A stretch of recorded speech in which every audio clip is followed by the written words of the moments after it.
Well, hello and welcome to Momentous Live, m- episode 133.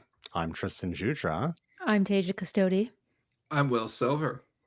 and we just like swap one for the other. We haven't had Tasia for a little while, and Gray's taking a personal day today, so we wish him all the best and look forward to seeing him again soon. And we might be missing Tasia for a while. We lose you for a couple of weeks, Tasia, and we have you back for 1 week, and say it isn't so. We're going to be losing you for what, weeks or even months? What's Yeah, going on? I'm sorry, you guys. I got a work and travel schedule and stuff's getting crazy around here. It's almost as if you're in demand. I hope you're not cheating on us doing any other podcasts. Listen to me. I didn't even put my own out this week because I have. Okay, so this took priority this week. Okay. Okay. No, I know. I'm going to have withdrawals. So Well, you might get a message from me like a month in being like, in the meantime, you can follow what we're up to at www.momentous.tv, where you can find the links to all our socials and the podcast and our various team members here and what we do. That's www.momentous.tv. All right, let's start with a little follow-up, shall we? Once again, I do not have the screen sharing set up. You'd think I would have that sorted by now, right? episode 133. There's always 134. The name of this episode is Still Figuring Stuff Out. We'll get it one day. All right. So a couple of weeks ago, the Humane AI Pin made its debut on the runway at Paris Fashion Week. You may recall from this spring, we saw a tech demo. I think it was at a TED Talk from one of the co-founders of Humane, and they demonstrated this little device. At the time, it was hidden. Now at Fashion Week, we've seen it looks like a little badge, almost like a comm badge from Star Trek, slightly different shape. And the idea with this this device is that you wouldn't have to use a phone, but you could talk to it naturally and have it answer you and using its own voice. Apparently, there's like some sensors and a little camera in there. There's no screen, but it would project onto your hand, for example, with the incoming calls. And it caught people's attention. It was started by a couple of former Apple employees, so they have some design chops there, of course. But Paris Fashion Week, well, here's a thing that's it's not this big chunky device. It's just a little svelte thing that has lots of brains in it, and it wouldn't look out of place on a runway model. Almost like what Apple was doing when they launched the Apple Watch. They had the $17,000 like gold edition, the Apple Watch edition in the various gold finishes, and had them on the likes of, I think, what was like Kim Kardashian and other celebrities. Or was it Beyonce? Maybe it was Beyonce. It was Beyonce. Yeah, sorry. It reminds me of like the Rode Go Wireless and Go Wireless 2. Oh yeah, the little mic, like square mics that you can either just wear, or you could attach a lav to. It reminds me kind of that. Kind of unobtrusive, but it's still a thing on your. No, it's noticeable. Yeah. But like, the color coded, you could have it color matched to your white blazer if you want, or in black. I think when they were doing the original demo in the spring, it was not really visible at all. It was kind of probably pinned or clipped behind the fellow's jacket, just like a little bit of peeking out. Anyhow, so the more recent update is that apparently people are wondering what the AI power behind this was, and apparently it's GPT-4 by OpenAI. And apparently, one of the other features that they've just revealed is a trust light, in quotes, when it's recording, just like we've seen with the Meta Ray-Ban glasses. When they're recording, there's a little LED on the one side that lets you know that's recording. In some devices, it's actually flashing. So just as they're continuing to work on this, they're refining things. There's a lot of people who get kind of creeped out with devices that could always be recording, whether it's audio or video, and integrating these sorts of things into our lifestyle, especially as they become less obtrusive, whether it's a wearable that's on your clothes or on your face. just getting around the public discomfort with that sort of thing and changing the social norms. Like, we got over the whole thing with people wearing headphones all the time, back in the Sony Walkman days, and then wearing wireless headphones. Like, people thought that Apple AirPods looked weird with, basically looked like ear pods, but with the wires chopped off. But that only took a few months. And the next thing you know, everyone's wearing them. Not to mention the fact that we're used to people like just not talking in public and staring at their devices all the time. So what's this next evolution going to be like, and the integration of this tech into our lives? So, Tasia, you've mentioned that it's not maybe as inobtrusive as you would like. Do you have any other thoughts? Well, I think that the examples you're giving are things that are more personal and don't really affect the other person beside them to an extent. Whereas this is where people get weird, is when it's something that could be watching you per se. But you know me. What's one of my mottos? We're being watched all the time anyway. There's cameras everywhere. So to me, it's like, act as if you are always on camera. Like, even if you think you're somewhere private, just act as if there's a camera on you. Oh, okay. As a quick aside, we just need to interject. This is becoming a key part of Tasia's brand. We had some listener email to our little other side project, AI Named This Show, that basically was talking about how they've been able to infer a little bit about Tasia and me, including the fact that I'm old and the fact that Tasia enjoys having her personal information hoovered up by multinational corporations. Which, so listen, Tasia, just so we're clear, you're getting a reputation. I joke about, well, Google has my data anyway, but they do. Like, they know more about me than I do. And you're lying to yourself if you don't think that these big corporations know more about you than you do. Your purchasing habits. Don't you guys remember, I don't want to get too off topic, but don't you remember a couple years ago when Target told the parents the daughter was pregnant and knew a daughter was pregnant before the parents? These companies already know our data and our shopping habits, okay? That's all I'm saying. You don't have to like it. You just have to know what's happening. And the question of how much we actually make it worse or try to pull back a little bit too. It seems like you're all in, so. My whole point is, and we've harped on this forever, is just I try to tell people, like, when people say things to me like, my privacy and blah, blah, and I'm like, you're walking around with a tiny computer in your pocket that tracks your friggin' location.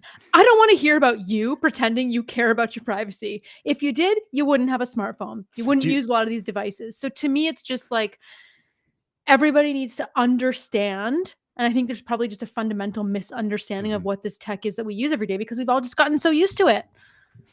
Now, when you're having conversations with people like that, do you grab their phones out of their hands and check their settings and look to see if location services is on, and then they shove it in their face and then smash their phone on the ground? Ferociously yell at them and scream, what is this? It's a tiny computer. No. You do not speak to me. Exactly. Now, Will, what would it take? I mean, do you like the idea of this kind of quasi Star Trek communicator kind of future where you don't have to have a device on your hand? It can project onto your hand as a little, low information type of screen to show you who's calling. And, it's got the sensors and the cameras to interact with in a more personal, less obtrusive way. You're not always having to pull your phone out of your pocket. You can talk to this thing that's, clipped to your lapel or whatever. Oh man, what do I do with turtlenecks? I don't know. What would it take to get you into that kind of quasi Star Trek sort of future? Or are you just not having any of it? I mean, I like the idea of a communicator. I have a Fitbit, which gives me all sorts of stats. I like to know stuff about myself, and I like to inform those decisions on walking and things like that. So, I mean, I'm all for technology that guides my life. I think the projecting on your hand is a little bit of a gimmick. We'll see how that plays out long term. Would it be better if it projected onto a cloud of smoke in front of you? Yeah, ninja smoke. But Will, do you know what it reminds me of? Do you guys watch that show Upload, right? We've talked about this show before. Oh, I haven't, but I have. So it's not on their hand, and there's they don't need a device, but it's like they can make a hand gesture, and it's like they're doing just swipes into the air on the screen. So this is kind of what it's reminding me of, except it's on the hand, not in the air. Well, quite honestly, I like the idea of a HUD, heads up display. So like a pair of glasses that has some of that information. I think the projecting on your hand is a little bit of, a little dramatic. I mean, I'm not saying I won't do it. I'm just saying it seems like Right. a gimmick at this You're not point. going to be the first one. Yeah, You're not going to exactly. be the dude at the restaurant. Like, look at this dude. But you just like you could Look be at a- the cell hand. Yeah, wait till everybody else is doing it, That and then it'll be escalated. normal. Hello. Yeah, you they having a cough on it. stroke? Are you okay there? Wow. Yeah, I guess it depends on like where you have to place it, like how, if you could just like quick glance at your hand like that, I could see that maybe. I mean, your watch, it's like it's actually less obtrusive than having to flip your wrist over and look at your watch and like scroll around or look at what's going on there. So we're kind of partway there, right? We've got What do you do in the rain? What do you do when you have an outer jacket on? What, like, there's also yeah, I mean, I don't know. It's just yeah. Well, I guess this isn't even a real product, and that's going to be a bit of a theme, for this episode a little bit later on. It's not a real product yet. We'll see when it gets to market. These hardware development is hard and it takes a lot of money getting it to market. You need to go to market strategy. There's been lots of cool ideas that have never actually materialized. Maybe they'll get bought by someone. We'll see. But there, you can see a natural progression. We've gone from desktop computers to laptop computers to PDAs to smartphones, and now to wearables like Apple Watches and Fitbits and AirPods, which are like tiny computers in our ears, and we're able to talk. And we're not, the whole idea is we don't have to look at our phones quite so much, let alone full size computers. So is this the natural evolution of that? Well, and glasses, right? We've got the glasses from Meta. We, the big old Apple Vision Pros, that's a bit of a different thing. That's more at home computing platform. I mean, there's talk that Apple wants to do lightweight augmented reality glasses at some point, sort of, a refined version of what, Google did in the past with Google Glass, and Meta's doing with the Ray-Ban. I think the Meta Ray-Bans are actually probably the closest thing yet to, sort of publicly acceptable wearable quasi computers. They're not full on, but they've got some capabilities there. When it becomes more than merely a recording device to do like Facebook and Instagram Reels videos, then we can get a bit more serious about that. But the heads up display, like you mentioned, Will, like that's the kind of stuff that would be handy to have in there, like Google Glass had like 12 years ago. Yeah, and I mean, I think that is the solution. If I was to put my money on something, that's the thing I put my money on that I would prefer. But hey, if somebody wants a hand phone, then I may be doing a hand phone in a couple years. I don't know. Can you get like double height by doing two hands, or like? Wait! I got a message. Mode. I got another call. Oh no! Oh no! Wait! No, which one? All right. So speaking of videos, there's a couple little developments in the social video space in the last couple of weeks. One or more may be somewhat relevant to a certain YouTuber in our midst here. And that YouTube's latest features aim to help creators make more money from shoppable videos. The idea here is that you be presenting video, and then in the clips itself, you could add timestamps and links to affiliate products, and throw up videos in your library, kind of like how like there was a time where people were like spamming Pinterest with all sorts of cool things and having affiliate links there, or sort of like how when you're watching videos, movies and TV shows on Prime Video, that has that X-ray feature that can tell you a little bit about the actors in a given scene. One of the dreams of quote unquote interactive TV since the 90s has been, you could see what blazer Dana Scully is wearing on the X-Files, and you could purchase that from like Talbots or wherever the heck they were outfitting her from. Right? Talbots. I mean, some of the stuff was, Anyway, so that was, and that dream never materialized because there's just, I think, a bit of a misunderstanding of the at-home lean back experience, and people were just not really shopping on their TVs. Now, YouTube and other social video platforms, a bit of a different story when you're on your computer, or especially on your tablet or smartphone. And a lot of people are already kind of primed for e-commerce and primed for consumption of not only of video content, but actually material goods. One click away. Think of how many people if not even yourself, that have bought things they've seen on Instagram. Yeah, for example, right? for sure. So as is this the next logical extension of that, watching YouTube videos and then being able to click on something and buy, the hat or the sunglasses that the YouTuber is wearing there? Now, Tej, I know that a lot of what you've been doing so far hasn't been directly like super duper shopping videos, although, you do have some affiliate links, to products that you've talked about in your own videos. What are your thoughts on this kind of feature, their utility, their potential for YouTubers in general, and more specifically for YouTubers like you in the tech space? Well, the idea and the theory of it is good.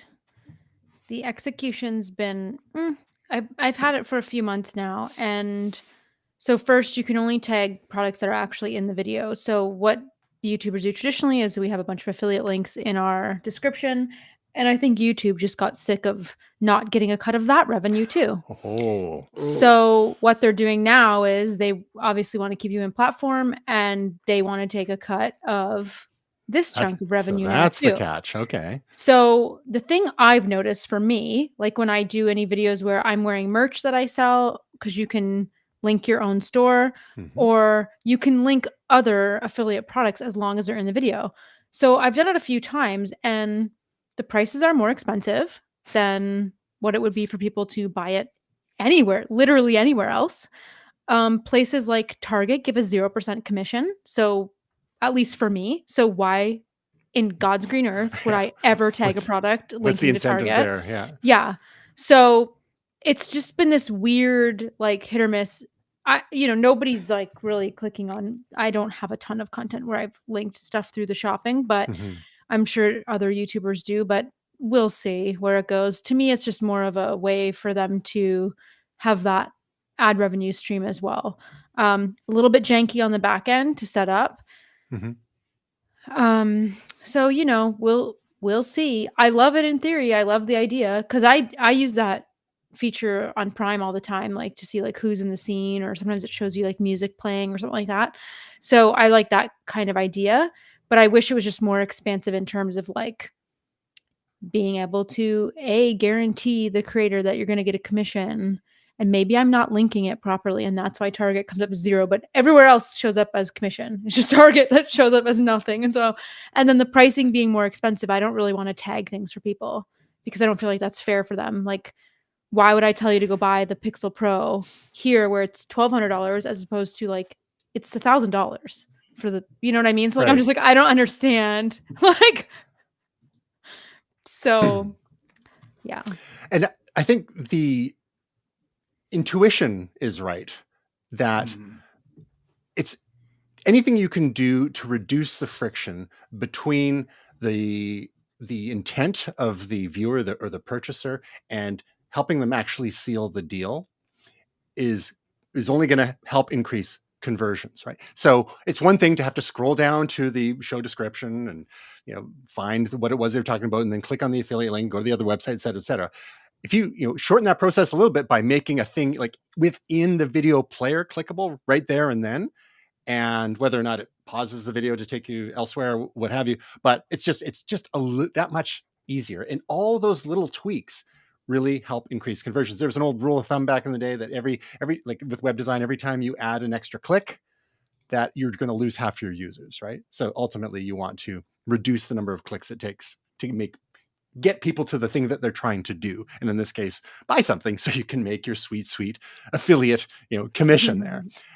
Will, as a viewer of a lot of YouTube content yourself, how would you respond to little things that might pop up on a screen while watching video? And to be fair, a lot of this hasn't been rolled out like across the board. This is just, starting to come now.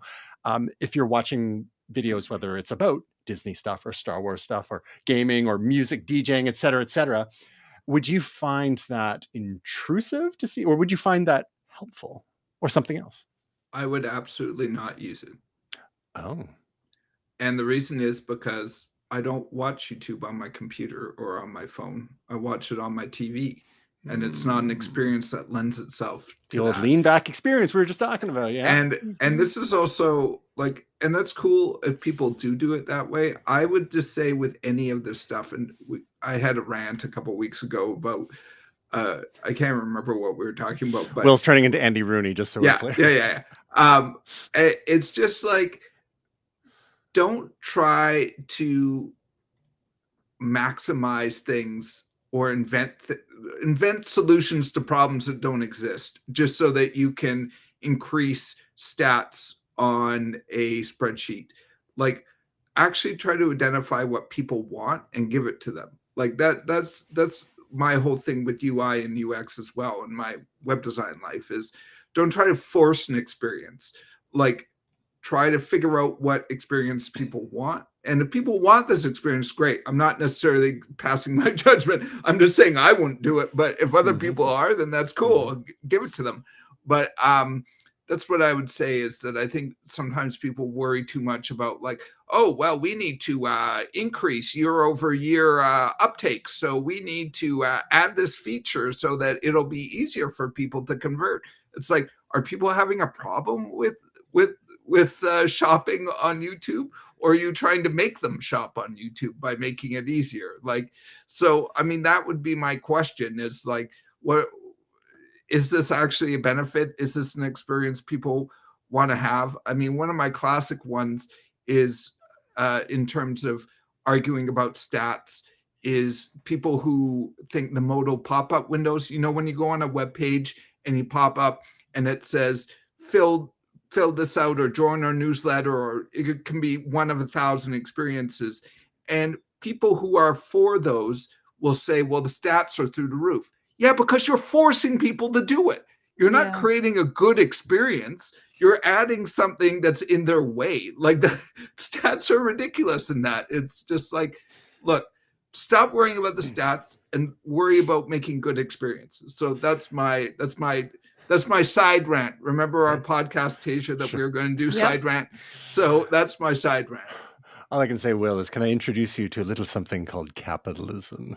Yeah, I know. You need to grow. It's not just stats. Sometimes it's dollars. Capitalism built this empire that you see behind you. It's why I have my house and all my stuff. But there is also, you got to make capitalism make sense. You can't force things down people's neck. Well, yeah, and if people don't like it, the stats will bear that out, and sometimes they'll go backwards. But operating at the type of scale as a YouTube or a Facebook or what have you, that they're with so many, like literally billions of people, the smallest tweak can really shift the numbers in a big way. Like, I think it was Google tested like tons of different colors of blue for their links, and they found that certain shades of blue tested better than others. So they find a lot of these companies are just maniacal about testing. Netflix is the same, A/B testing. There's a reason why, like, when you see like the quote unquote box art, or the profile images for different Netflix movies and TV shows, they seem to change up every once in a while. It's like, why is that person featured? They're like barely in the movie at all, right? It's because they do crazy amounts of A/B testing. They show for a certain amount period of time, half the users one thing, half the users the other, whichever gets the most number of clicks. There's those stats we're talking about. That's what they'll go with, right? And these are the sort of data-driven decisions that are resulting in so many of the features, the user experiences that we're seeing nowadays. I think it's interesting. Sometimes it's frustrating, especially when you talk about things that are getting in the way. But at the same time, it's like, well, should we not do these things that are helping to improve the bottom line so we can pour that money into research or hire more people, et cetera, et cetera? So, I'm all for increasing the bottom line as long as it's actually user focused and user like beneficial. That's my thing. Well, and part of it is also responding to competitions such as TikTok Shop, who entered into the US market just a few weeks ago as well. But speaking of TikTok, I don't think we ever talked about this, but this has been lingering in the back of my mind for a while. I don't know about you guys, but I'm not a huge fan of short form video. I think it can be entertaining, but ultimately it's a lot of empty calories. And you find yourself just like, I've gotten sucked into like Instagram Reels, usually as a byproduct of Will sending me like a funny cat video or something, like, ah, ha, ha. And then I make the mistake of just swiping up to the next thing. And then next thing you know, it's like 2 hours later, it's like, what have I become? So, whereas, meanwhile, I've got my huge backlog of like, longer form YouTube videos to watch that are usually anywhere from 5 minutes to like an hour or two long, but which I find a bit more rewarding ultimately because there's actually some substance there. And that's been, some of the criticism of TikTok along the way too. Is like how much value are people actually getting from these short form videos, be they 10 seconds, 30 seconds, 60 seconds. But in the back of my head this whole time, it's like TikTok is, by some accounts, the most engaged social platform at the moment. And why not use that strength to start hitting up or start eating into the territory of others like YouTube by, let's just like start allowing longer and longer videos as time goes on. And to be fair, people are getting lots of actually valuable information from TikTok as well, be it like life advice and recipes and news and whatnot. Still a huge disinformation and misinformation problem out there too. There's a whole lot of BS that circulates on TikTok as well. And especially with the younger set that might not have quite all the information or critical thinking abilities that you tend to get when you hit 25 and later due to, brain development and all that kind of stuff. So what is it doing to society along with Facebook Reels and Instagram Reels and the like? Now, however, TikTok now testing 15-minute videos. So just like YouTube and Facebook and Instagram have been trying to respond to TikTok with the prioritization of things like Reels on Facebook and Instagram and YouTube Shorts, which are the bane of Tasia's existence. They turnabout is fair play. Now TikTok is coming back at them with the ability to upload longer videos. I want to know the stats on how many people are watching 10-minute long videos on TikTok, because like that's a thing. So now they're testing 15-minute, and I'm just curious to know. I mean, they obviously must have thought there's a need for it. For me, Just keep pushing I'm it. not really on TikTok. I'm on, like, I do this with Instagram Reels, same thing where like you get down this rabbit hole and you're like, what am I even scrolling through anymore? Like, what is this? How long have I been here? What's happening? What day is it? Where am I? So I feel like my attention span's gotten shorter. So it's kind of interesting, like with this, you know how I feel about vertical video in the first place. So it's kind of interesting to see like this push for long form vertical. Yeah, that's the thing. Oh man. Yeah. And I know. That's what I'm saying. Like short form vertical, we had to get used to, right? And it's one thing, and we did it. Tolerate that, yeah. And now we're like, okay, it's a cutesy little hee ha ha.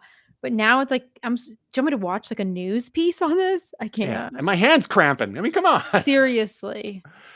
So I like Will, I tend to consume most of my YouTube content on the television, right? So the lean back experience, enjoying longer form stuff, maybe have the, laptop or phone in the hand, doing, doing some multitasking there. It's amazing the kind of documentaries that people are uploading there, and, educational stuff and a lot of text. I mean, I'm the kind of person who watches videos about like vintage computers and restoration and stuff like that.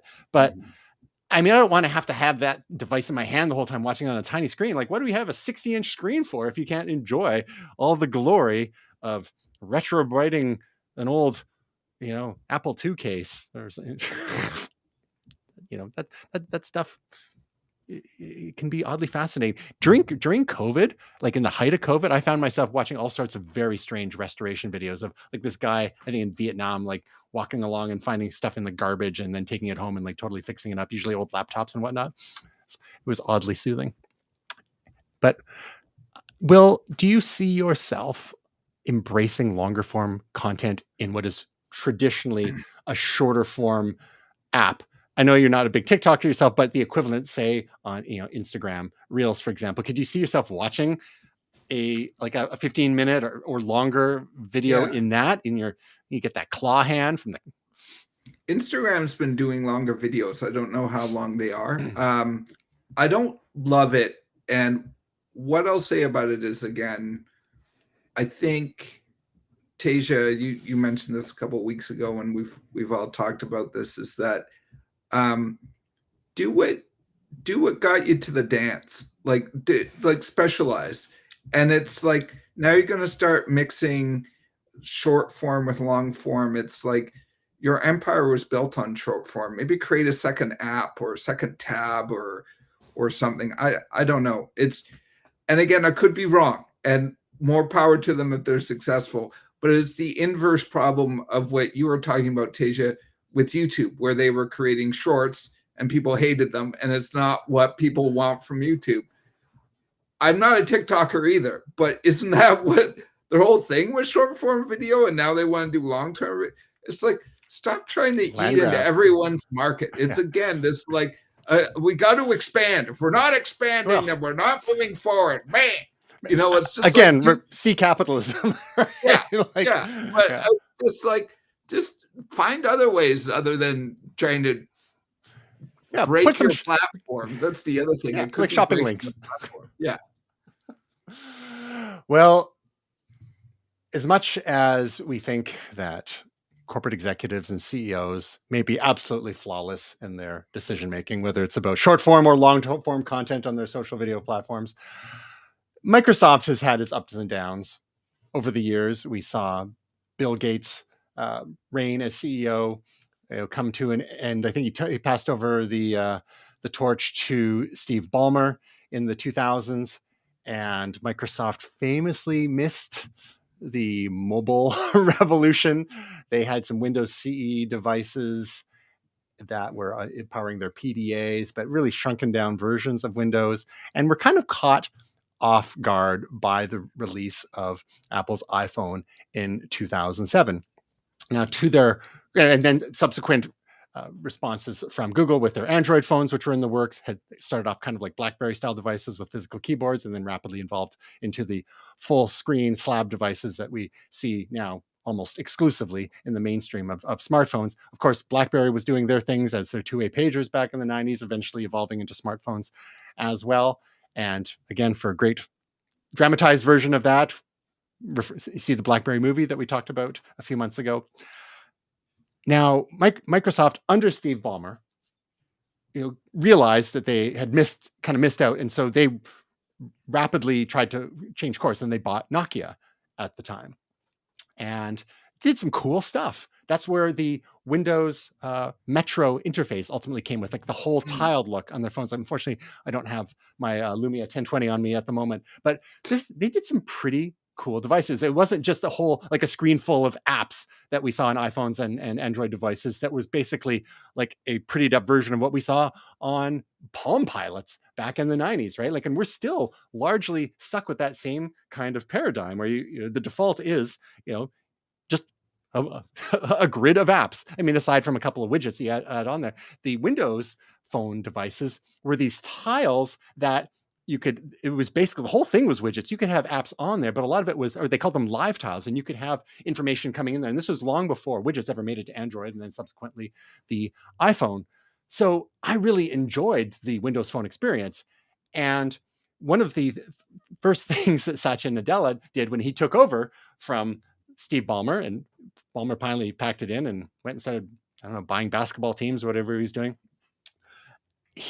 Nadella decided to focus, and he really leaned in on Microsoft's cloud strategy, which by all accounts has been pretty successful, and making Microsoft Office apps very cloud capable, cloud aware, available on all device iPhones and iPads and mobile devices as well. It wasn't like Steve Ballmer was really committed to the Windows first vision, and Satya Nadella really embraced the cloud first vision. But in that process of streamlining, he basically killed the mobile division. And there was a Microsoft earnings call recently, and Nadella has kind of seems like a little wistful in some surrounding interviews about the fact that he did kill the mobile division. And Nokia exists. I think they sold it off for parts or what have you, but Windows Phone has been gone forever.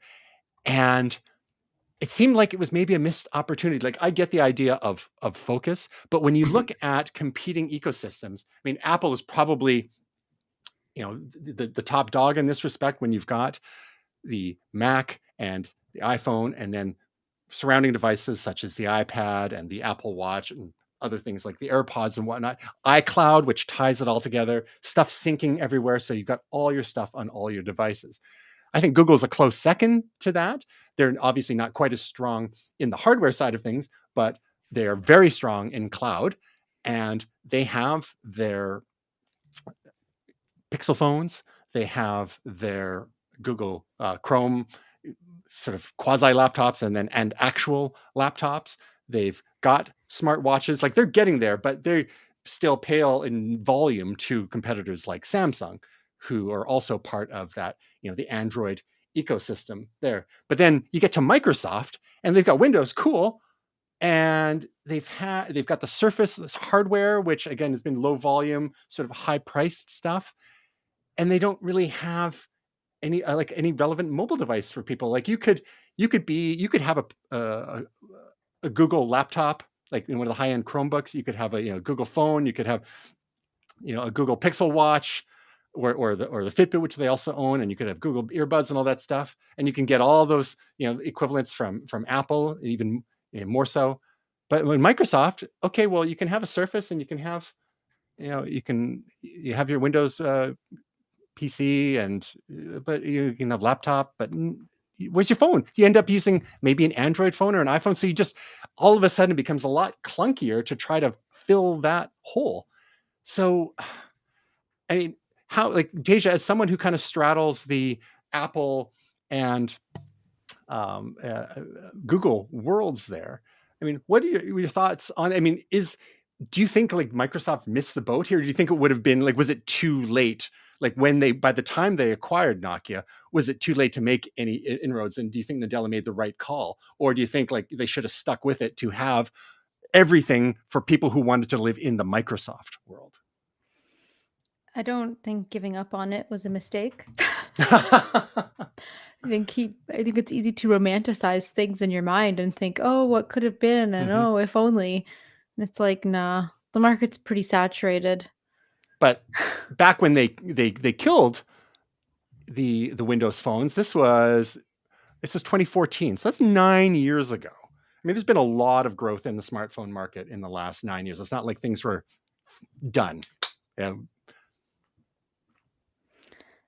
I don't know. I think there's already enough. Like, people choosing between different operating systems is like, we already have enough. I don't think we need another one. Yeah, well, that, I mean, this is like iPhone 6S year. You don't think that if they'd stuck with it, they could have kept up? The iPhone 6S was sick. I took I'm sorry, but iPhone 3G that I had was sick. It changed the game. I remember taking a selfie on that thing, and I was like, what is this sorcery? Right. I mean, now I wouldn't look at it like that, but like at the time. So no, I just think he's romanticizing something that's like, give it up. And it's kind of rare, though, for someone to, especially a current CEO, to admit that kind of mistake. Now, Will, as someone who, again, has to straddle the Apple and Microsoft worlds, if for some reason you decided to go all Microsoft, what would you do for a smartphone? Do you think because there's been a lot of efforts to integrate Android phones with Microsoft Windows, efforts both from Google and Microsoft as a bulwark against Apple's increasing dominance, especially in North America. Would you want a Microsoft option if you went all whole hog into the Windows ecosystem? No, I don't think so. I mean, I've blended a lot. Like, my work is Windows now. Sometimes I work in Windows. Sometimes I work in Mac. I mean, it just, I don't know. I don't feel a need to be 100% one ecosystem. My personal life is 100% one ecosystem, but that's just for ease of use. I could blend. So yeah, no, I don't really crave a Windows phone. All right, maybe I just like going all in.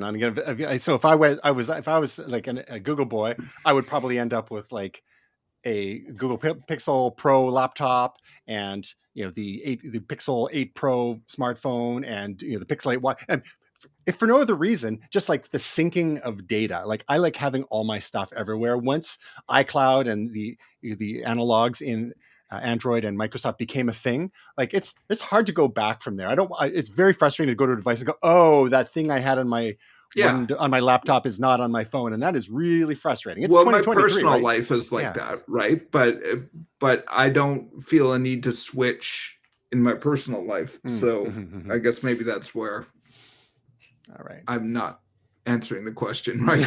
No worries. And maybe this is just a me problem. Like, I just feel bad for the poor Microsoft people, the Microsoft loyalists. They don't get the Windows Phone was cool. Anyhow, well, speaking of phones, speaking of cool new things on phones, the iPhone 15 Pro, not the regular 15, it's just the Pro, correct? Just the Has Pro. the action button, which has replaced, much to the consternation of some, the long present ringer switch that's been a mainstay of the iPhones ever since 2007. And when I heard that they're thinking of getting rid of the ringer switch, because that's the thing that's so simple for people to, even when their phone's in their pocket, to like feel, it's like, oh, is my ringer on or off? Now, to be fair, a lot of people just have the ringers off nowadays, and you've seen that reflected in TV and movies for the last few years as well too. It's very seldom you hear someone's phone, you just hear the bzz, bzz. So maybe they're responding to that, and by adding a multi-function button that can do other things aside from muting the ringer switch, I guess. But Tasia, you've discovered an even more essential and practical use for that programmable multifunction button, that action button that is on the iPhone 15 Pro. And what is that exactly? Yeah, this TikToker set up his action button with a shortcut that he can push the action button and it will order him a Starbucks, his favorite drink from Starbucks, when he's within 100 meters of his Starbucks store. So he's actually got like 3 or 4 different kind of shortcuts set up. So like one is when he's in his office, he can push it and it'll dim the other lights but keep his working lights on for like a moody when he's like doing gaming and stuff like that. Another one is for when he gets into bed and he's like, oh my god, all the smart home lights. He can push it when he's in bed and it'll turn off all the smart home stuff. So, but this one's really fun that he set up. Like he used his zip code and then he put in what his order option is, so he gets the exact order. So he just has to walk into Starbucks, pick up the order, and go. Which his whole thing was, what are you guys using your action button for? Because most of us have just kept it as the silent switch. That's what mine is. It's just the silent switch. So it's just like really funny to see other people's uses for it. And I thought that was pretty cute. And I thought, well, that's a good use of a shortcut, man. I mean, it's a pretty involved shortcut, but it's a good use of a shortcut. And that's the thing, is that since Apple introduced shortcuts a few years ago to iOS, you can string together all sorts of complex tasks and trigger them by normally it would be from an app icon on the phone, or maybe even or a voice command. I've got a couple of those set up, but to be able to to be less obtrusive and not even have to use your voice, given the example, like if he's going to bed, if he doesn't want to wake up someone he shares a bedroom with or something, perfect. But the whole ordering a favorite coffee from a precise Starbucks location, that's definitely next level. I know. I was like, oh man, I'm really not utilizing my action button. Well, it takes a bit of time. I remember back in the day when I had more spare time, I would do a lot. I remember customizing all the different kinds of folder icons on my desktop on my Mac back in the 90s. And I hear about nowadays, how some people, they like Android more than iOS because you can do more customizations and make it look however you want. And usually they make their phones look like trash. I'm like, who's got the time to do all that? Well, if you could program an action button on an iPhone 15 Pro or later when you get around to upgrading, you're still on the 13, which is still pretty current. What do you think that you might want your phone to be able to do for you with the touch of a single button? Yeah, I mean, I feel like we've had a similar conversation before. I just sometimes feel these things until it gets to like put the dishes in the dishwasher or do my taxes or these automatic things. I don't know. I can't think of anything that I can't do myself. I don't mind doing things manually. This is actually one of my superpowers in terms of what I do is I don't mind the fussy details. So I don't mind going in and like changing a pixel on 47 photos so that they all line up on the website. Like I don't mind that. I just check my brain at the door and do it. So I don't need automatic functions for the most part. All right. So here's an example of a function that I did in our home, a smart home setup, on a number of rooms, which is a huge time saver and actually makes life a bit smoother. And just those little few seconds that you save, they add up. And that is smart switches on lights in the living room, here in the guest room where the studio is, in our home office, our TV room downstairs, where I can be coming into or exiting a room and I can say, hey, Dingus, turn on the guest room lights, or, turn off the living room lights, or turn on the TV room lights before I even get there. So I'm not like stumbling around. And rather than like in our living room, we've got 4 lights that I would have to go and like manually change. It's not because we're not using ceiling lights like monsters. These are like lamps in the corners, right? And all those little things, the less time I spend turning lights on and off, the more time I can spend watching 2-hour-long YouTube videos or something. Right? So, for me, it's just like a question of convenience. Of course, then there's the troubleshooting time it takes when those things go wrong. But you could order a coffee with the touch of a single button. Well, there must be something in your life, like feed the cats. Like, I know you've got a timer on yours, but imagine if you wanted to give them a little extra treat and you didn't feel like getting up. Maybe you're upstairs and the cat feeder's downstairs. So you could click on your phone, and then your cats are bugging you, not letting you sleep. And then they could run downstairs and get out of your life just for a little bit while they have a snack. Doesn't bother me that much. Next week, we're going to talk to Will about the benefits of yes and. In Will's defense, it takes like 7 hours to set up one of these shortcuts. So Yeah. the But think time of it the- takes to set one up, you could think have of the gotten lifetime of 27 savings. Starbucks. Think of the 16 minutes it saves you between now and the time you die. Yeah. Okay. We're gonna convert you eventually to the wonders of home automation and lifestyle streamlining. Not all of us have time to push pixels around one by one. What if you could like push the button to make it fix the pixels for you? Sure, Okay, dog. so let's move on from real world benefits to imagined benefits. And Motorola is back with their bendy phone concept. That it's cuter and bendier than the one that they first showed us in 2016. So this is sort of, it's not the opposite extreme per se as the Humane AI pendant or whatever you want to call it. This is a smartphone, but it's like almost in bracelet form. Bend it around your wrist and you could then just use it like your normal, like you would normally use a smartphone normally. Look It's at that. not a It goes- piece of jewelry. It looks stupid. I can't does. handle this. Like, just because we can doesn't mean we should. Look Next. at it. No. It can bend like a I tent. don't want to. It can bend like a little stand there and show you the information you It's gonna need, be a and then crap just bend it around your display. wrist. Like, nobody wants to watch content on that. I'm just out for a nice dinner with my giant watch on my wrist. No.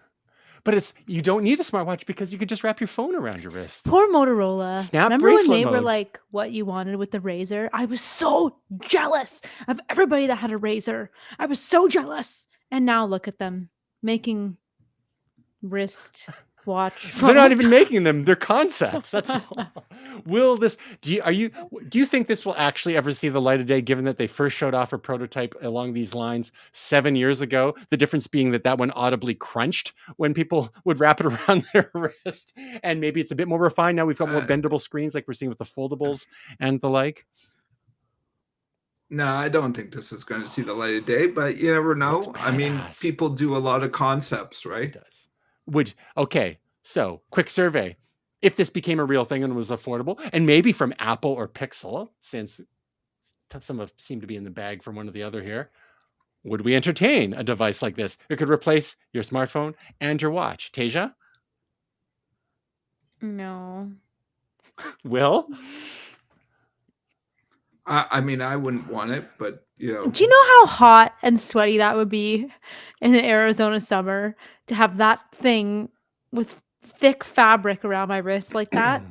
No. Okay, well, A not all of hard us. no. chose to live in a place that's inhospitable to life by nature. So You live somewhere where it rains 10 months of the year, so yes, watch life. yourself. Water is life. Uh-huh. Water is the essence of moisture. Yes. Okay. It's a rainforest. Speaking of concepts, we've got a couple here in the automotive sector. One from Nissan called the Hyper Adventure. This is an EV. It's an eco-minded adventurer. Loves to drive in a car that looks like a TIE fighter inside. And of course, they've got this by the Northern Lights somewhere in the snow. Almost looks like some sort of like battle wagon. Very futuristic details on the inside. Again, not a ton of actual specs here, but reminiscent of some things. Cool, you can sit in the trunk. And it's got like little steps. Yeah. It definitely looks like a future car. A lot of these concepts don't necessarily make it as is into the retail market, but they sometimes the whole point is that it informs future actual real world design. So some of the things trickle into deliverable or devices, or sorry, in this case, vehicles that actually ship. Similarly, Toyota has made a Land Cruiser EV concept. So Land Cruiser, like epic, one of the original SUVs before they were even called SUVs back in the day. And again, very, it's slightly less aggressive, more boxy than the Nissan design here. Again, pretty futuristic looking, but not quite as wild and not entirely different than what we've seen from some of Toyota's EV offerings to date. There's one that was like the BZ4X or some combination of those letters and numbers as one of their EVs before they make the RAV4 purely EV and the like. Tasia, thoughts on these two kinds? If you had to choose between this Toyota or this Nissan, which would you lean toward? I would pick the Toyota for, I'm assuming, reliability, and also it just looks slightly better. But you know my opinion on these concept cars. I just think all this is a waste of money and a waste of everybody's time because it never happens. But like I said, they're not. I mean, like, if without the have been concepts, you don't waiting. get the shipping cars. Like, to be fair, right?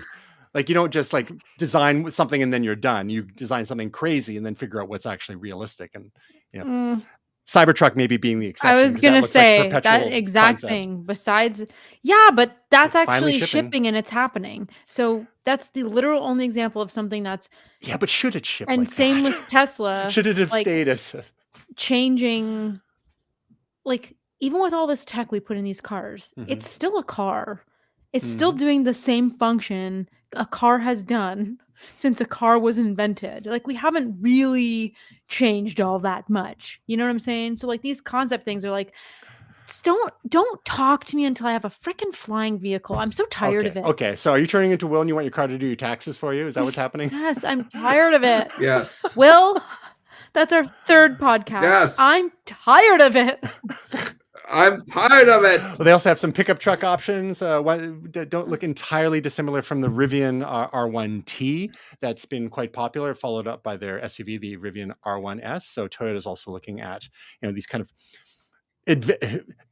adventure truck type things, which most people are just going to drive around town, and some people might take out into the backcountry.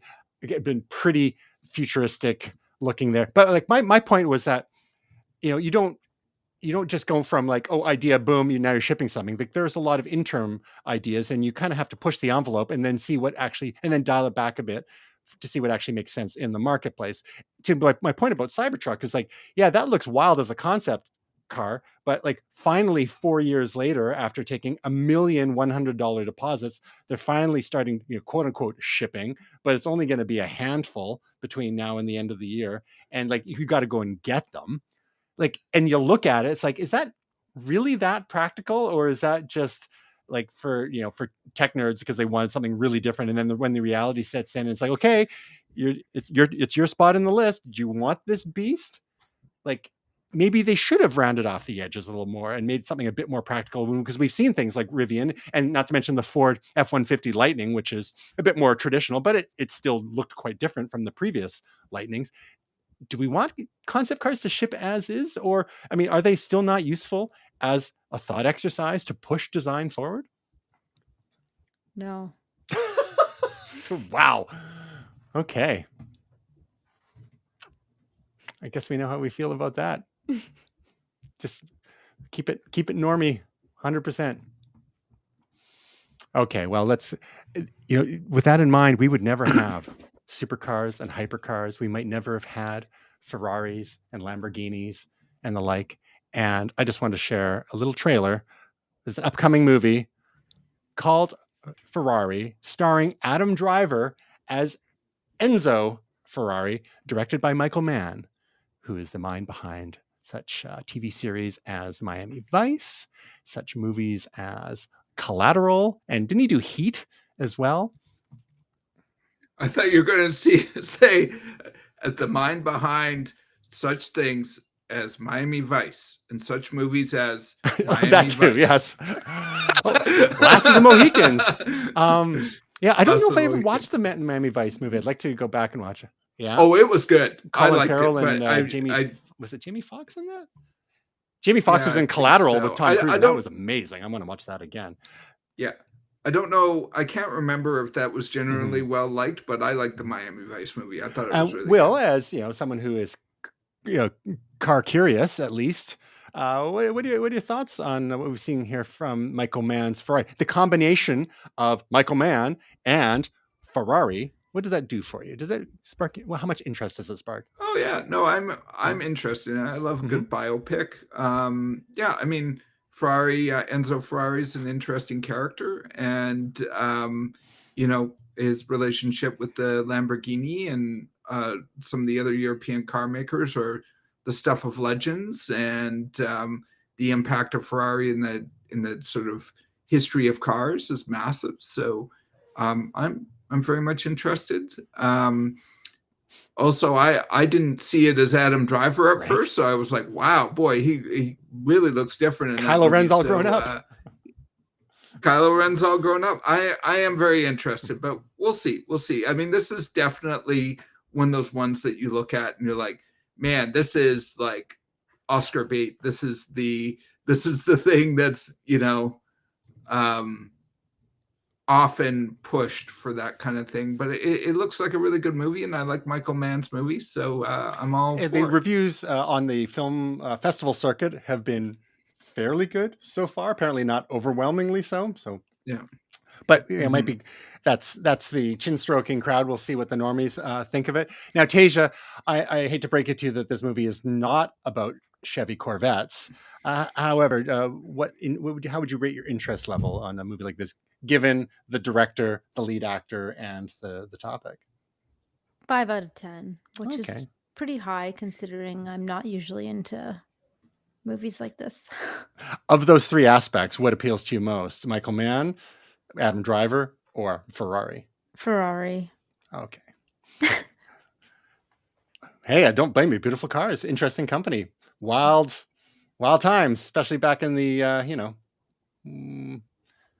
is it there's some intimations of like fascist. Oh yeah, his work with Mussolini's fascists and fanatical obsession with speed. Now, Will, what would you say? Yes. One or more of your favorite car or car adjacent movies. There's a lot to choose from through the history of cinema. Any of note that come to mind? Oh man. Well, first of all, I think my choices are not necessarily things that people would typically think of as cinema. But I have to say, right off the top, on these things, I often go with my first reaction. Days of Thunder is one of my favorite car movies. No, I hate NASCAR. I'm just going to go right out there. But something about that movie I just really enjoy. The other one I enjoyed quite a bit was Ford versus Ferrari from a couple years ago. I enjoyed that a lot. And another one I have to throw out there as a great car movie and is like one of my wife's all-time favorite movies is she is obsessed with this series of films is it's funny that Will Ferrell's up there because anyways but is Herbie Goes to Monte Carlo Wow, that's is a very specific classic Herbie when you movie. talk Well, I've about never even heard of that one. yeah, Wow. yeah. Oh yeah, that one's very good. So, and Herbie Goes Bananas is also a classic. So Okay, so you've got 3 or 4 picks there, and you had mentioned Days of Thunder, which didn't even pop to mind. Ford v Ferrari. Um, Herbie Goes to Monte Carlo.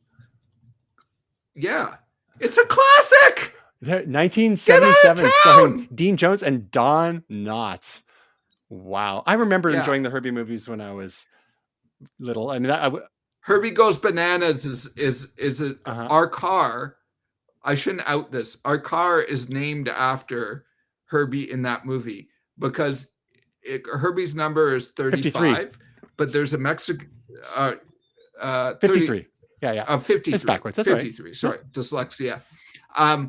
53, and the young Mexican kid that he befriends in that movie calls him Ocho, and so our car is named Ocho, which means 8, and 5 and 3 is 8. It all comes together. Numerologists would be happy. Some interesting First, choices. I thought you were talking about Herbie Fully Loaded with Lindsay Lohan. No, I was like, wow, No. Will. So, Didn't the expect reboot. We do not talk The about that reboot? movie. You're talking about a Herbie family. We do not talk about Herbie Fully Loaded. That is not. That's a fan film. It was not part of the canon. Oh, wow. I'm just surprised that none of the Fast and Furious movies made it in there, Will. But Tasia, what would you say are one or more of your favorite automotive-related movies? Do you guys know what I'm going to say? No idea. Who's one of my most favorite actors of all time? Do you guys know this? Comedic actors. Will's already referenced him. Oh, Will Ferrell? okay. Go on. Yeah. So If you're not first, you're last, baby. If you're not first, That you're almost made my last. list, by the way. Talladega Nights, The Ballad of Ricky Bobby. Yes, I say Talladega. I don't know how to pronounce it, and I don't care. That's how I pronounce it. So the 2006 classic comedy with Will Ferrell. And John C. Reilly. One of my favorites. Yeah. John C. Reilly was the brother. Yeah. It's a classic. Sweet Baby it's classic. Jesus. Yeah, it's a great movie. So what'd you like about it? What didn't I like about it? Name a bad scene. I mean, I haven't seen it in forever, but did I own it on DVD? Yes, I absolutely did. Such a good freaking movie. Sacha Baron Cohen is in it. The famous, more famous as Ali G in Borat and Bruno. But Leslie Bibb, who's a great actor, she plays the wife. Gary Cole, famous for a few roles, including Office Space. It's a great movie. That's a solid choice. Thank you. I'm gonna throw out another great movie, Logan Lucky with Adam Driver, and I think you and I saw that on my birthday a few years ago. But I like that movie as well. Now that we're in the NASCAR, I hate NASCAR. How are we talking about NASCAR so much? Because Will Ferrell. Logan Lucky, that was a good one too. I have to admit, some people, just like some people are burned out on superhero movies, some people are burned out on certain features of movies, such as car chases, and a couple of movies that people reference, like back in I think it was the late 60s or early 70s, we had Bullet starring Steve McQueen, The French Connection starring Gene Hackman, and both of those featured quite prominent and revolutionary car chases for the time, especially how they were filmed and the action they represented. It's wild to go back and watch them now because it's like, compared to how our brains have been rewired to expect, the fast cuts and the extreme action. And I have to say that the latest Mission Impossible movie, Dead Reckoning Part 1, has quite a good car chase, some original elements in there that just when you thought you couldn't do a car chase differently, they managed to do it. As for myself, when it comes to car related movies, I know it's maybe a case of presentism, but I looked through the past of famous car movies, And I got to say, it's probably going to be one of the ones that you picked there, Will, and that's Ford v Ferrari. Like, there's just something. I've seen that movie a couple of times, and it's amazingly well directed. The acting is solid. The story is compelling, and the action, like the way things are filmed, it's great. And the ending is like a little shocking. It's like sort of anticlimactic and shocking. Like there's a bit of a coda to the movie too. There's that one scene in that movie with one of the Ford executives that is very visceral and very emotional, if you can believe it. And Tasia, if you haven't seen Ford v Ferrari, I highly recommend it. Brett might appreciate it as well. See it with good big screen, big sound in your home theater system. Anyway, Okay. is that you? Okay, before we stop, Driven, Driver, Baby Driver, solid, and Ronin, all good movies. Okay, we're gonna have to like make a note of these, include all these in the show notes. Okay, Driven, Baby Driver. What was the other one? Baby Driver, Baby Driver, Driven, Driver. Okay, and Ronin. And is that the one Ronin, with Robert De Niro? Okay. Yes. And okay, car so chases. They have good car. They're not car movies per se, but good car chases. No. Yeah, I mean, Baby Driver, I would say was like the car is pretty key aspect of that. Yeah, that's about. And then there's of course Drive, starring Ryan Gosling. That's the one I meant, not Driver. Yeah, Drive. That is. Have you seen Drive, Tasia? No. See Drive. I mean, it's not about cars per se, but he is a driver, and he's not just Ken. Yeah, it's done. Yeah. Oh yeah, it's done. It's over. It's done. There's some horrifically violent yet understated scenes in that movie. Good times. All right, let's get to our picks and projects and stick a fork in this, shall we? Tasia, what's your momentous pick this week? My momentous pick, I don't know that I haven't done. I couldn't believe I didn't do this before. Is the Google Pixel 8 Pro. I finally got a case on it, you guys. This is the bay color. Bay? A pretty little blue color. Look at that. And look at her little camera bar. As in Michael Bay? It's B-A-Y, not B-A-E, though some people have been referring to this as like, hey, Bay. But yeah, this is my pick and all its camera capabilities. I've been like overwhelmed with content the last little bit. So the last few videos have been on this camera and also just on the general features. And then the video that's dropping this week is going to be a test between Pixel 8 Pro and iPhone 15 Pro. It's a camera test. Ooh. So, and you guys might be surprised at some of the results. I don't want to say anything else about it though, but I'm pretty pumped for some of the editing features. They're calling them their AI features that are packed in this, and they're pretty great. I've tested them all out that are available right now. Some are dropping in December, but everything that's available is pretty sweet so far. It's kind of remarkable to see where like the tech has gone in just a couple of years. Like even with Magic Eraser, it's so much better now than it was. And now they have Magic Editor where you can like take a subject or an object from your photo and isolate it, resize it, move it around. If the object's cut off, it'll regenerate parts of that object. It's nutty. Now, given that you've test driven a number of Pixel phones over the last few years, successive generations, now we know that the cameras have been great. We've talked about Google's computational photography. What would you say? Because there's more than just cameras that they've upgraded here. There's updated display and a lot of the software features, the finish of the device itself. What would you say if you had to choose just one thing, one feature that from the previous model that you would choose?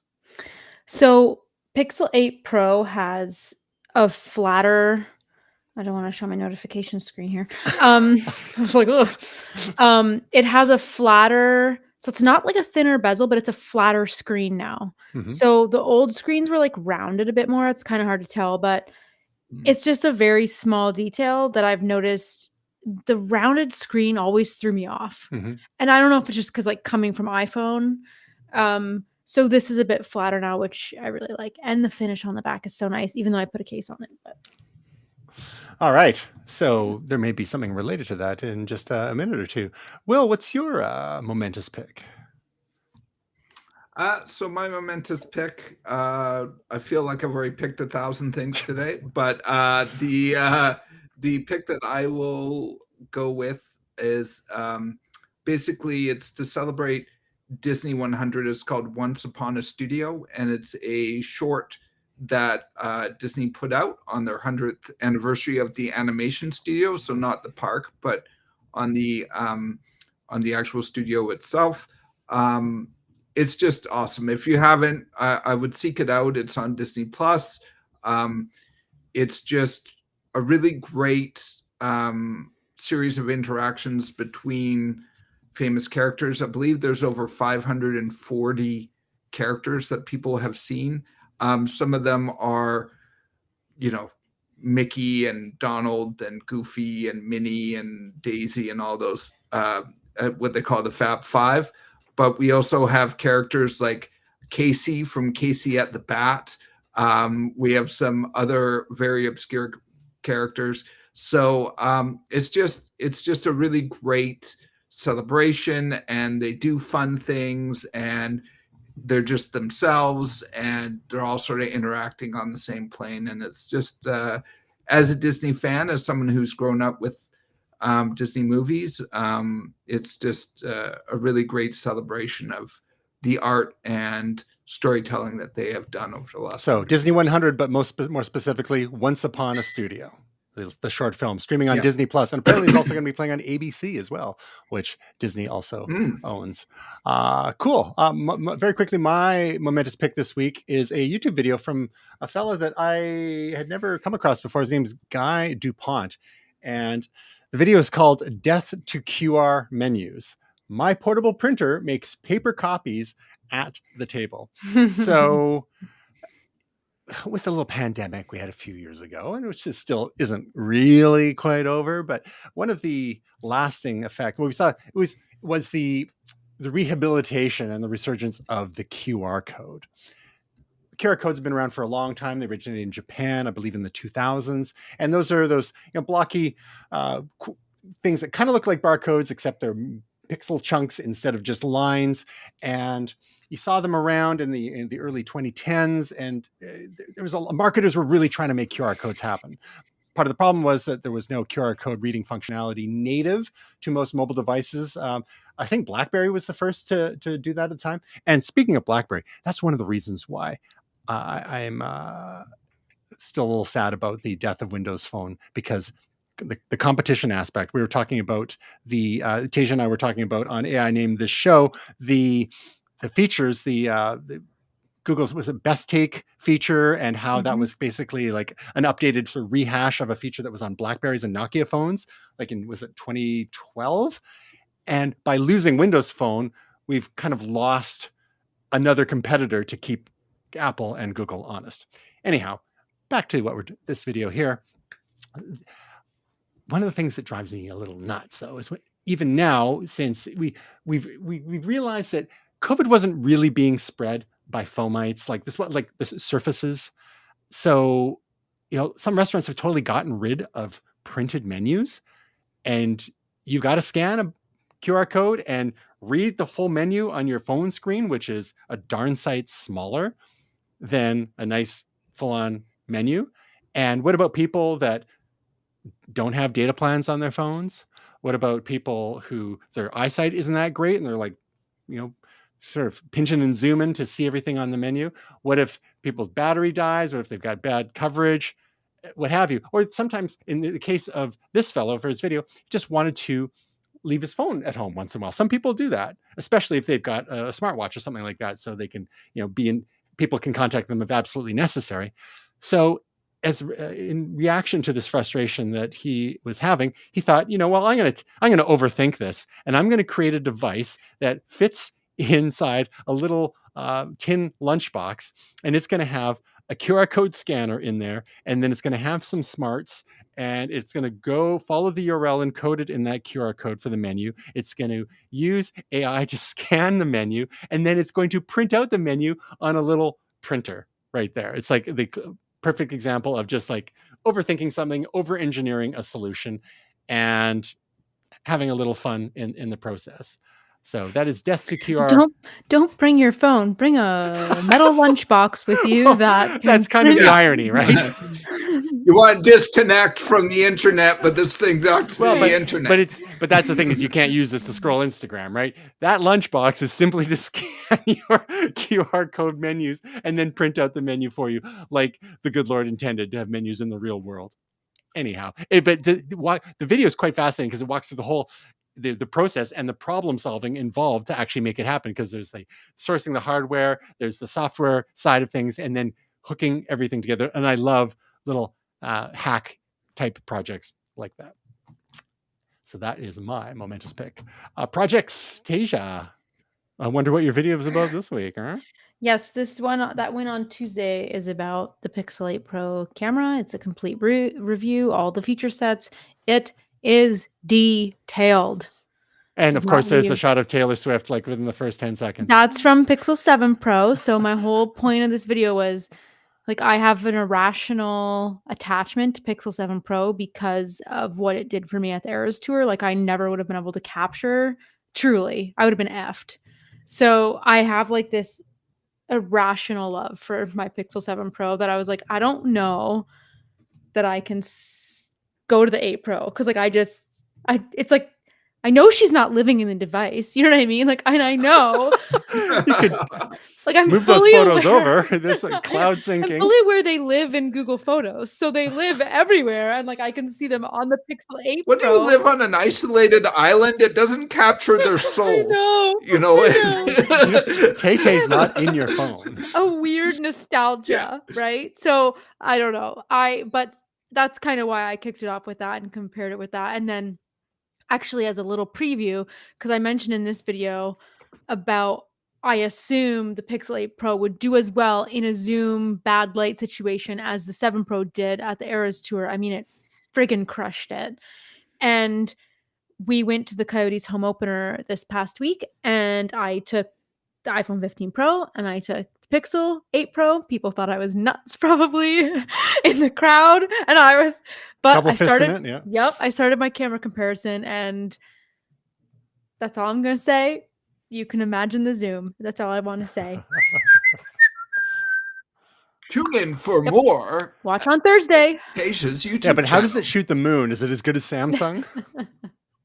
Does it use AI to put the moon in for you? I think Samsung still wins on the eclipse photos. Yeah, that too, yeah. Okay, so where can people find your videos, Tasia? You can go to youtube.com/Tasia Custodi or at Tasia Custodi everywhere. Or That's how it. about your website? Yeah, TasiaCustodi.com. It's there too. All the places. Just Google me. Just Google me. There's no secrets. She shares all the data. You can find out where she It's is. there. Well, except not her notifications. You can't see those. Because it's people's names.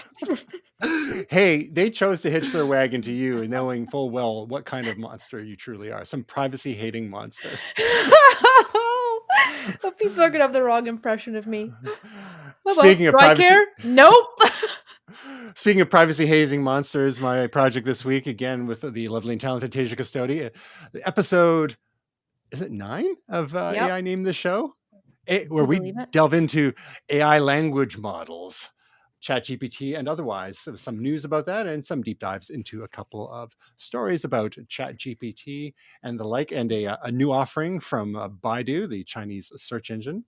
So speaking of privacy, so you can find out more about all that fun at AInamedThisShow.com. And I guess we got to figure out what we're recording this week, right, Tasia? There's too much news. Just too much going on. All right. And if you want to find out about us here at Momentous, visit www.momentous.tv. Gray, we hope to have you back next week soon. Tasia, we're going to miss you. Although I think you're going to We miss miss us you, more. buddy. So you'll probably be back. You'll come crawling back with your We Pixel miss 8 you Pro already, photos Tasia. in hand. Look, guys, I have souls in God, my you're phone. not gonna believe it. I captured their souls. Will, that is so funny. All right.